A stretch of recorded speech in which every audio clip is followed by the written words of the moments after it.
Hello guys, this is God of Ashes bringing you my Magicka based Templar who is a healer priority and does off DPS. The reason why I do off DPS rather than 2 resto staffs is because a dead boss cannot harm your allies. With a dead boss, when it dies faster, guess what? You don't have to heal as much. Very plain and simple.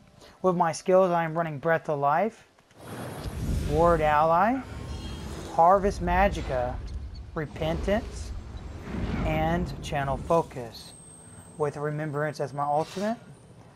Now on my off bar, I am running Breath of Life, In Trophy, Vampire's Vein, Runic Oppression, and Dark Flare.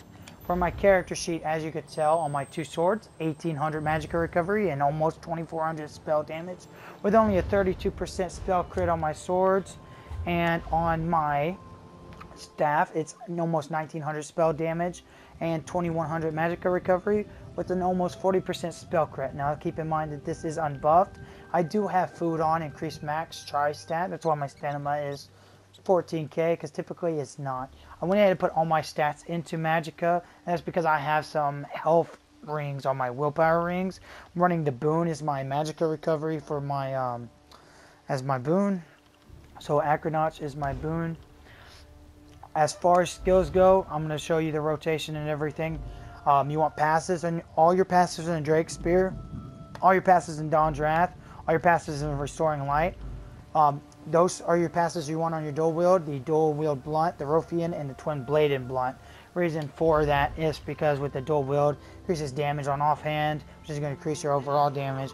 It does 50% damage to stun, immobilize, or disorient, silence enemies, and then this is what gives you the spell damage, your spell power by using 2 swords. It doesn't say that, as it increases your damage of your weapon attacks by 2.5%. It actually does it by, you know, with the 2 swords, it's 5% for the for your spell damage. You want all your passes on your restoration staff. You want all your passes in light armor. If you're going for the Undaunted, you want all your passes in medium and heavy. So you can run 1 piece heavy, 1 piece medium, 5 piece light. I am running 6 piece light, 1 piece medium right now. It's not by choice. Molokina can only drop for me in medium, but thank God it's divines. You're going to get all your passes in soul magic, all your passes in fighter guild, all your passes in mages guild, all your passes in undaunted, your passes in assault and support for PvP, and all your racial skills passes. Now I am an Imperial. Brennan or High Elf would be the better choice for a Magicka Templar who is a healer or even DPS. Now for my bars, you can always switch out Repentance for shards. A lot of tanks rely on shards, so it's really good to run it. But Repentance is great for like killing mobs, and shards is good for like boss fights that don't spawn mobs. Harvest Magicka is good for those tough situations where you're dying a lot. It's going to keep you from dying. It's just going to absorb a huge amount of damage for you, and it also returns Magicka, which is going to keep your Magicka replenished full. And Channel Focus is more to give you Magicka recovery. Now on my off bar, the reason why I don't have Mage Light on my bars is because on Vampire's Vein, you actually get your spell crit rating from Vampire's Vein every time you cast it. Now that does last for 20 seconds. Same with In Trophy, you get your spell damage major sorcery by 20%, which lasts 20 seconds as well. Now I'm going to go ahead and go into my gear, and then I'll get into rotations and how to play your character, okay? So with my gear, I am running 5 piece Kagranot's Hope, 2 piece Eyes of Mara, 2 piece Turogs on my swords, Molokina Mask 1 piece, and 3 piece Ring Power. Now I have Arcane and 2 healthy. Now with my glyphs on my rings, I went with 2 Magicka recoveries and 1 reduced Magicka cost. I think that's the best combination for a healer. You can do like one of these as spell power if you want your spell power up a little bit, but I promise recovery is definitely better than spell power in this situation. Now with your 5 piece Kagranauts, I have all my stuff in divines. Some people say you don't get as much if you was to run infuse, but the couple extra 100 Magicka I would get, I'd rather have the extra recovery. I tried switching it. I do have Kagranauts Gold 16 and infused as well for when I go into PvP and things like that. But in this case, I'd rather have the recovery as a healer. And then, like I said, I have 2 piece Eyes of Mara. You could pretty much put any 2 piece here.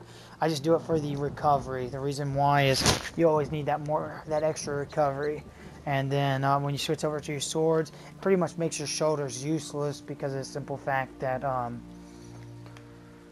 you have that. Now I know that here in like 2 days a new update's coming out.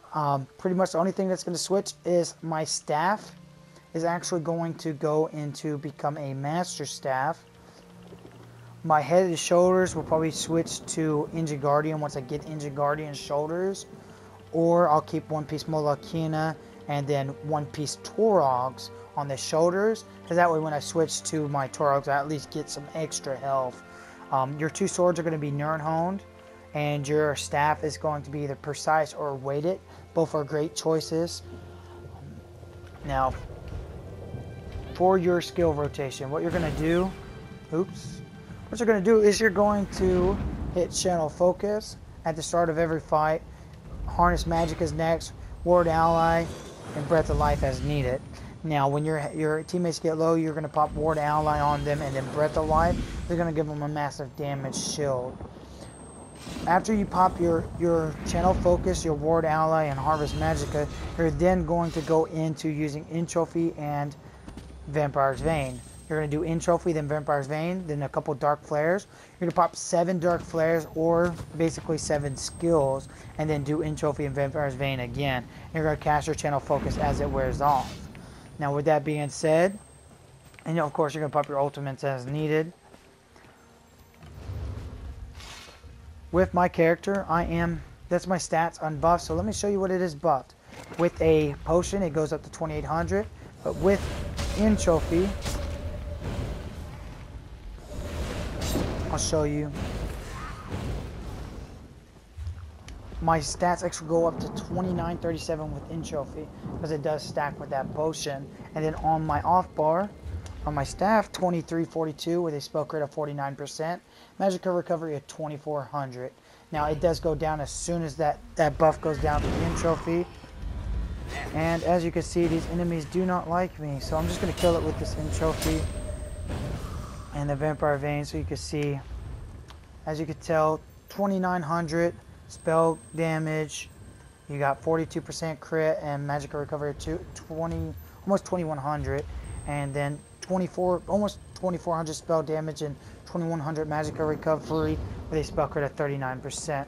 As you can tell, my potion just wore off and my Entropy wore off. So the base stats are way different than buff stats. I almost go from 2200 on the swords, 2300. I go up to almost 3000. I'm right there at 3000 on the swords. So I mean, that's more than enough damage to do off DPS. The reason why I do off DPS on the bar, like I said, is to just make sure that that boss is dead before you even have to heal. Now this combination is sick. I mean, you could see me in action. I'll go ahead and try to put up some of the harder boss fights in action, like some of the trial runs and things like that. Go ahead and put that in action so you can see me in action. But this is definitely a PVE build, not a PvP build. I hope you enjoyed the video. Thanks for liking. Be sure to hit that like button and subscribe so you can see more of my great videos that I have to come. Thank you guys.